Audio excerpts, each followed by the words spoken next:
Hello, everyone. It's Shane Conto, your Wasteland reviewer, and welcome to the Wasteland Watchlist here on the SPDM Crew Podcasting Network. And this is my weekly show where my guest and I play a bit of movie roulette and randomly select something from my obscenely large, ridiculous, very diverse movie watch list that could be basically anything, including a film that just screams, "I'm from the aughts."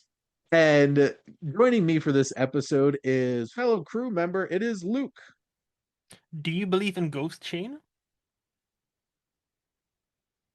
I don't, well, my thoughts on that are if they exist, I wouldn't be surprised, but I'm not messing with them. Because they So believe in you. if they believe in me and I can help them, sure, why not? Yes. Just just don't have me help in the way that it happens here in Gothika, because Mm-hmm. that is the film that we are talking about. And this film is from director Matthew Kasovitz, who directed Lehen and like really famous, very visceral, grounded French film. And apparently I know his French films are pretty highly regarded. I don't Mm-hmm. know about his American made films, but this is indeed starring Halle Berry, Penelope Cruz, Robert Downey Jr., Charles S. Dutton, and John Carroll Lynch, and King Theoden himself, Bernard Hill. Yes. Um, but a little bit of background here. This was released November 21st, 2003, 2 days after my 12th birthday. Just giving some context, 12-year-old Shane 100% wanted to watch this. This runtime was 98 minutes, had a budget of $40 million, and this movie made $141 million. It was a hit, yeah. Yep. This is from the same studio that brought us 13 Ghosts and Ghost Ship, Classics. which this aggressively feels like that era of aughts horror movies. Because the funny thing Ghosts. is, I have seen 13 Ghosts on TV in pieces a lot. So not, and it's in full unadulterated version of itself. I would love to rewatch that in its entirety someday. But what I distinctly remember was it being extremely demented gore wise and also a bunch of boobs, I which, that's the that teenage Shane yes, was yes. interested in checking out. Because, That's the one I haven't seen. Have you seen Ghost Ship? I've seen the opening scene of Ghost Ha- Ship. Because that's the one I have, and that opening scene, I was like, holy fuck. Like that was to the It, 12-year-old me was thought that this is the most scariest shit that he's ever seen. Yes. and then it all went downhill from there. Yes. But Halle Berry took the role because her mother worked in a psychiatric hospital. Mm-hmm. And at one point, Robert Downey Jr. accidentally broke Halle Berry's arm. And they stopped the production for 8 weeks apparently. Yep. And I'm like, how? I think I Imagine know the being at scene too. work. Yeah, imagine being at work, right? And like suddenly you break your coworker's arm, and you're like, what do you do after? Like he must have been so fucking apologetic. Like imagine, like cannot. And can you imagine? Because this was him trying to get back on straight. Yes, yes. And she is the big star. She just off the off-screen, right? You just heard, like you literally broke her arm of like the biggest movie star on the planet, like effectively like 2003. Yeah. Yeah, it still took a little time. Mm-hmm. His Kiss Bang Bang came after this, and of course Iron Man 5 years later. Yep. But what this film is about, Mm-hmm. a psychiatrist awakens as a patient in a mental institution with no memory of the murder she's accused of committing. She, as she tries to regain her memory, a vengeful spirit manipulates her. But Luke, what are your general thoughts on Gothica? So this is my second viewing. The first one was like almost 20 years ago. So back then I loved it because that was one of the first scary movies I've ever watched. And obviously Halle Berry. Like like I've had a crush on her ever since I was a child. Ever since I've seen her in a Flintstones movie, Sharon Stone. And I'm like, Yep. ooh damn, this lady. And yeah, so rewatching it now, it's gotten slightly down. on my in my rating. But look, it's cheesy. It's early 2000s as fuck. It's so early. This It's is so aggressively aughts. It's not. yes. It's not. Uh, uh, It's not even it, funny. it's I was just gonna mention the word aggressively because this is like if you ask me, hey, show somebody who was just born, like or 5 years old, a very aggressive movie from late or from early 2000s, sorry. Yeah, this would be one of them because like the quick editing, the quick, the hint of nudity from, they never show us Haley's berries, Haley's berries, but like they always hint at them. Like I'm like, okay, of course. Like, like this, the plot twists, the jump scares, everything is screams is like, hey, early 2000s were a wild time for filmmaking, okay? But there's something oddly, I don't know if satisfying is the word, but there's oddly something like familiar with that where I still had a fun with this movie, even though is it technically the best of movies? 100% not. But tell me, Shane, what do you think about this as a first time watch for you? I'll rip the band-aid off. I did not like this movie. Fair. And um there's some really bad elements of this movie too. Yes. Right off the bat, as I was sitting watching this with Jess, Hmm. the amount of times we're like, what?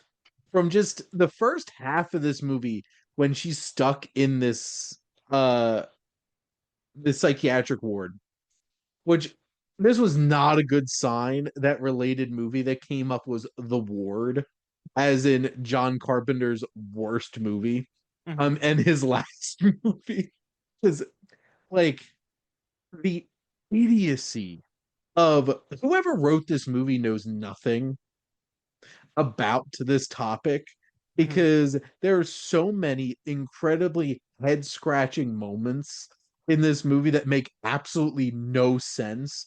Like, why are all of these people in a psychiatric ward who have violent tendencies all thrown into one enclosed shower place where they're all just showering there together? And you're just like, because it would look really cool in a scene like this. I feel like that was the motivation for so much of the first half of this movie. It would be really cool if it were like this and not like this. Makes absolutely no sense. You mean to tell me the screenwriter behind Snakes on a Plane doesn't know what he's doing? Shane, really? Sebastian Gutierrez of Snakes on a Plane fame. Do you like I'm shocked. It's one of those things where I'm like, if you go into this movie Hmm. looking for logic, this is gonna burn you like it burned me, Yeah, and which Halle Berry in the movie. puns on purpose because Yes. we'll get to that in a minute. Hmm. Like, there's so much of this movie that makes absolutely no sense. So, Yep. Yep. screenwriting wise, this is not good. Nope. Vibes wise, if you're into that early aughts, like Hmm. aggressive, big edit, Hmm. and Hmm. just like you expect new metal to start playing at any given moment kind of vibe, that's this movie. And this is the same, this studio had a vibe. And I'll give that studio plenty of credit for the vibe Hmm. because knew the vibe. There's the weird blue tintiness, like you see it Yep. on like the poster and stuff. Like, it's that vibe. Yep. Is it aesthetically pleasing in the year 2026? Hmm. No, but there's a little bit of nostalgia there. Honestly, because growing up in the aughts, I'm just like, this brought me back. Even just turning this movie on, I'm like, damn, I remember these trailers. I remember this movie coming out, but 12-year Yep. old Shane was not. Didn't you not And expect like Evanescence to play in a movie at some point? Like Evanescence, like Bring Me Back, Bring Me Life, or like My it could have been Immortal to the start well, playing. like it's like I was half expecting Evanescence or Disturbed to start Yeah, yeah, at yeah. some point watching this movie. The cast is insane. Like, this is Hmm. a ridiculously talented cast, and I'll say I think Penelope Cruz really shines in this. Yeah. In her moments, Halle Berry I think is doing her best with this ludicrous script that she's given.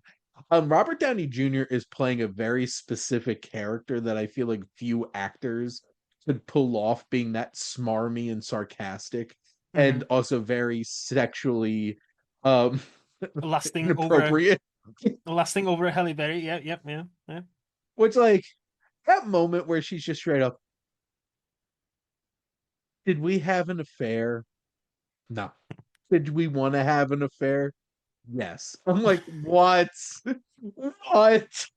But Shane, this is the movie that has the subtlety of, we don't know nothing about her. The movie starts with her walking to the director's office, and then the director starts to creepily touch her face, and then they kiss. And only after After we that, find out that they're married, thank yes, God. only after you're, oh, they are married. So it's not creepy at all. So this is the all subtlety of this movie in that one scene. Are there no ethical regulations? No. The No, answer is no. no, of course. There's no rules here. And like, and as we get into like the secrets of the film, like there's raping of inmates. Like, obviously this is not a well-run place, and Mm-mm, like I began to immediately lose interest in this movie the second they left the psychiatric ward, mm-hmm, because this film felt like this was a claustrophobic, and I'll give it credit for that. It felt like this is one of those claustrophobic kind of thrillers, and the mm-hmm. second they left, I'm like, okay, the illusion here is broken. Yeah. But then, but then, I will give some credit to this movie. I'm not giving this like a 1 star or anything like Mm-hmm, that. mm-hmm, mm-hmm. There's some crazy twists and turns in this movie. I'm just Oh like, yeah. how this all comes together. So I'll give the film credit for having some crazy, interesting twists Mm-hmm, that do add layers and context to the characters as it goes on. mm-hmm. I'm not saying it's well executed. I'm not giving the film that credit, but Yeah. I will say there's some interesting ideas here. Mm-hmm, Um, and I do love me some veteran character actors. Like, I know, like Charles S. Dutton, I know from A Time to Kill, mm-hmm. where he is like, I'm pretty sure he's the sheriff in that film from Joel Schumacher, another director who knows no subtlety.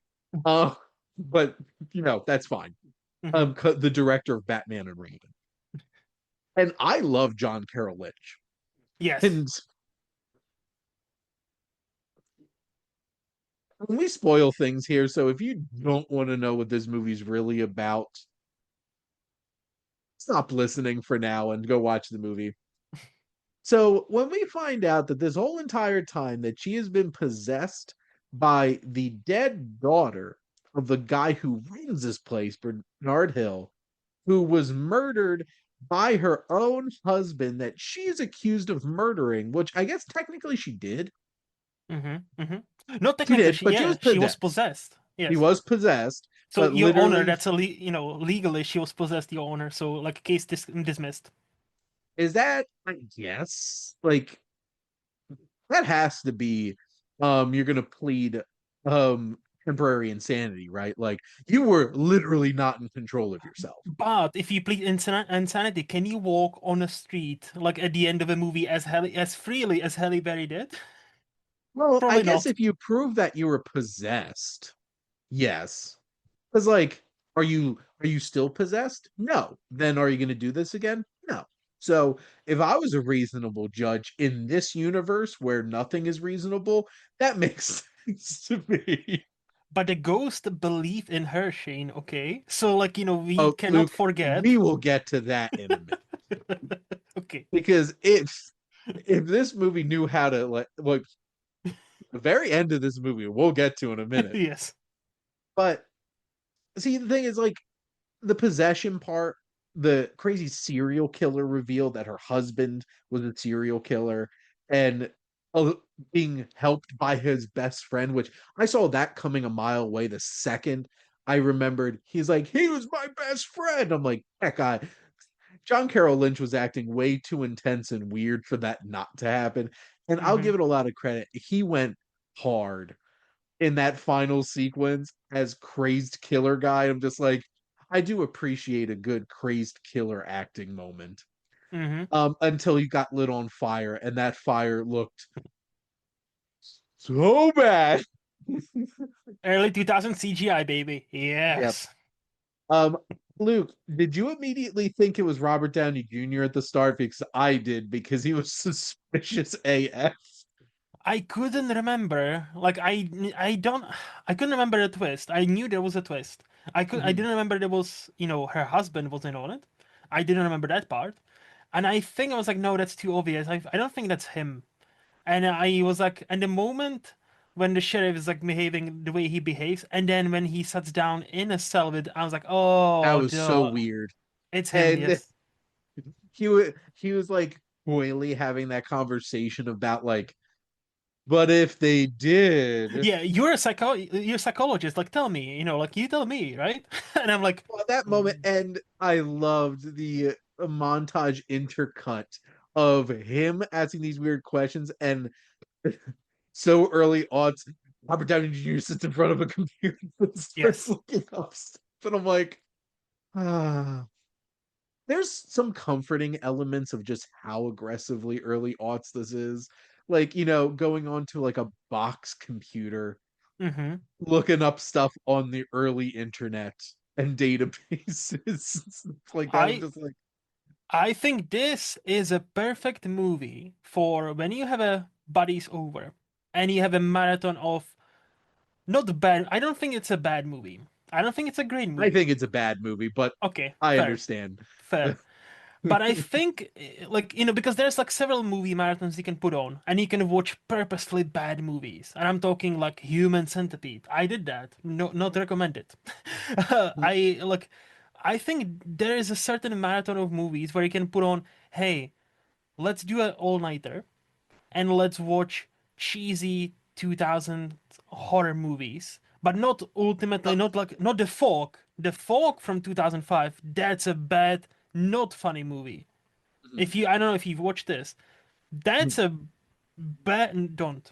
That's a bad 2000s bad movie. Not cheesy, not fun, no Halle Berry inside. Denied. No. No Oscar winners in that movie. Not This two Oscar has winners. Yes. multiple Oscar winners. Yeah, it's funny to think that Halle Berry was the only one at the time of shooting that had an Oscar. Now Penelope Cruz and Robert Downey Jr. obviously. Yeah, To your point with Penelope Cruz, 100%. Like I think with the amount of 5 minutes of screen time she has in that movie, she does the best she can. And like Penelope Cruz is another one I still think is a top five of actresses we have right now. Like capable, great, always puts on a great performance, but because of her accent and because of her looks is often overlooked. Because oh, she's the pretty accent I lady. It's will fine. never overlook her. No, Penelope. But Yeah, same, same. I see she's in The Bride, Oh yes, as if I which needed one more reason to look forward to that movie. um because I just looked because I know she was in Ferrari, which got a decent amount of buzz for that, honestly, too. I think she's been more in Spanish films, which God, she killed it in Parallel Mothers and Official Yes. Competition. So like she's still doing great work, but no, she shines in this movie in her Hmm. brief moments. Yes. And like there's a certain level of like crazed acting that John Carroll Lynch does. He's one of my favorite character actors. He showed up in A Sorry Baby for like Hmm. 5 minutes and Hmm. like was incredible. He's Hmm. that reliable of an actor, even with the most ridiculous, like when he took his shirt off and he had all those ridiculous tattoos. This is Yep. ridiculous. Yep. But Yep. no, this movie is prime. You have an early aughts horror movie marathon and just watch the cheesiest, most ridiculous horror movies. Gothika has to be there. Yes. And again, it's like in depending on, like, we obviously are on different side of the spectrum. I Yeah. still think, as a person who has watched many awful 2000 horror movies, trust me, this is the easily top of that. I don't think that even belongs in the same conversation as something as awful as The Fog. 100. No, if you ever watch it, I think you'll be like, yeah, you're right, because that movie is straight up garbage. And I don't like to talk about movies like that, but it is. No, but also another thing is, I would like to point out, I see what could have been. And I know I don't rate a Yes. movie on that, but like as you said, every scene or most of the scenes that are claustrophobic in that asylum, I could see somebody like Mike Flanagan, like somebody who understands horror, remaking it, but setting it all in asylum and making it claustrophobic, making it nice, making it great. It's an interesting point, Luke, because I feel like this film's missing a soul. Mm-hmm. And I feel like somebody like Mike Flanagan could find that. Yes. Because at the end of the day, this ghost was like raped and murdered. Mm-hmm. Like, I felt like I should have felt that more. Mm-hmm. Like, should have felt that pain more. And this movie plays it all more off as like crazy twists and stuff like that. And I feel like somebody, well, and Cassavetes has made really good movies too. I feel Mm-hmm. like like they wanted a very specific vibe for this movie. This studio vibed like very specifically Yes. in a And I had very to specific. check. Oh, sorry, I want to go. No, go ahead. Now I was gonna say I had to check because another name came to my mind who would potentially could remake it and I think uplift it. And this might be our choice, but Fede Alvarez behind Don't Breathe and Alien Romulus of fame, Yep. especially if you have watched Don't Breathe. And I know that's quite a Oh, divisive and movie he did because Evil of Dead, right? also yeah The the remake. remake, yes. But I'm specifically like, because we're talking about the claustrophobic, the first Yes. Don't Breathe. Yes, there are some scenes that are like they will stick with you, the turkey baster. Yep. But that's You can the see that too. extra. That's the extra bit that something that sticks with you. This movie needs, right? And I think if you can make it like Don't Breathe, where like 90% of this movie would have been, hey, we are in this one fucking asylum. There is no escape and I feel like, you can have something decent on your hands. I still think this is decent enough on its own because of this cheesy 2000s blue tint Halle Berry of it all. So, Like, Luke, to quote the glass onion, mhm, I feel like yeah. it's so dumb. And you're like, it's so dumb that it's really, and like you're having this fun. I'm like, no, it's It's just, dumb. I feel like that's the two wavelengths we're on right now. I'm not saying you're saying this is mhm, amazing. I'm not saying that I think no, this is straight trash. But no, I feel like there's a bit of a divide between like where our yes. line between this is just bad Hmm. and this is like still a lot of fun. I will Hmm. give it credit, especially as she begins like her escape and stuff. If the screenplay wasn't distracting me by being so stupid, I feel like a lot of the scenes in the asylum were had atmosphere, they were intense. When she's trying to escape, I think there's some really interesting visuals and tension and stuff like that. Like where she hides in the pool. Like there was a Yes. great moment. Like obviously Yeah. an obvious jump scare incoming. Like but you could see that from a mile away. But like, Yep. the bubbles just showing up and then just like and Which yeah. and if the screenplay wasn't so dumb and Yep. those guards weren't so dumb, Yep, yep, yep, yep. like ooh, like Mm-hmm. not even looking in the pool, really. No, It no. was like, and they had such a forced tone, like, let's go do this now. Like looking out, I'm like, Yep, God. yep. But, but, but the sequel baiting of the Oh, end of this movie. yes. This was one of those moments where I thought this was hilarious. Like how sequel baity this is. Like, did you see The Housemaid Oh, that yeah. just came out? Yeah, yes, yes. And I'm all in on that schlock too. Well, I did legitimate. Well, I wish that movie it had camp in it. I wish it was all camp. I think that was a missed opportunity to make it completely campy, but they have a very similar ending Very where like similar, yes. where just this movie, Hmm. Halle Berry's walking down the street. Hmm. There is a random child standing in the street about to get hit by a bus. Hmm. And she's like, no. And then the bus goes right through the child because, of course, the child's a ghost. Dun dun dun. And then we see the And poster. then the Yes. pan over the that poster of missing child. And I'm just like, damn. And I'm like, Halle Berry is now the ghost. Like, this is like, She became the Ghost Whisperer before Ghost Whisperer was a TV show with Jennifer Love Hewitt. Yes. yeah. Was Ghost Whisperer a spin-off of Gothika? We will never know. Um, Also, was Gothika the early start of Grey's Anatomy because she is also Dr. Grey. I spoke my piece. looking up and down at the IMDb, realizing that her last name was indeed Gray, and I'm Yes. like, wait a But her name is like almost the same, like because I had to minute, Google. I had Miranda to, Gray. yeah, and it's yeah, Miranda, and she is Meredith in a show, right? I don't watch the show, but I had to actually stop, and I was like, yeah, oh, it's Meredith. I was like, oh But more shit, that importantly, is Gothica a ripoff of The Sixth Sense? Like, did 100%.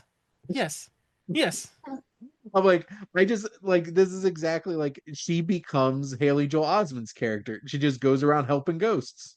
Like this is the Hollywood in a nutshell. Hey, this movie in '99 did bonkers for us. Hey, let's make a spin on it. Who's hot right now? Like figuratively and literally. Halle Berry? Yes, Oscar winner. Great. Let's put her in a white T-shirt. Let make her run. Let make her show her almost naked several times, but not. Yes, 140 million easy, and it worked. It was just such a sequel baity ending, and I'm shocked.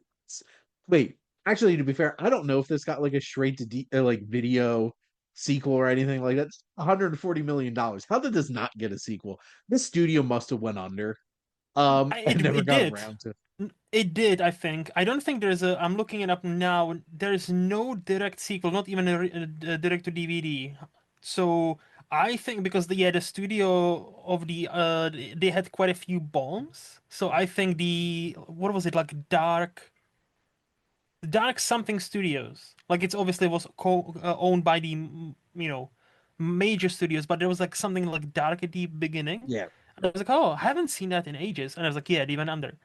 But so this was their only hit apparently. This was their only biggest hit. I'm slightly surprised by that because I would have figured like 13 Ghosts and like everybody was eating stuff like that up at the time. I guess not. I think they both or all three of these movies, like I don't know if Gothika, but like 13 Ghosts still haven't seen, but I know of it. And a Ghost Ship, oh, I've seen, but it's been a while. They those two movies developed like this kind of like cult following. But what That's happens, fair. what happened, like why? Because they usually bomb in a cinema, and only later people discover, hey, this is actually kind of fun. So like you never Avengers Endgame will never develop cult following because they have the fan following. They have the Well, money. they already have a cult, Yeah, they have the money MCU behind them. fans, Yes. and but that cult's toxic because all the cult members hate the cult. At this point, They cannot actually decide how bad the cult actually is or what is the peaks and valleys of that cult. Yeah. wild. But I have nothing else to say about this movie. But this was a wild ride.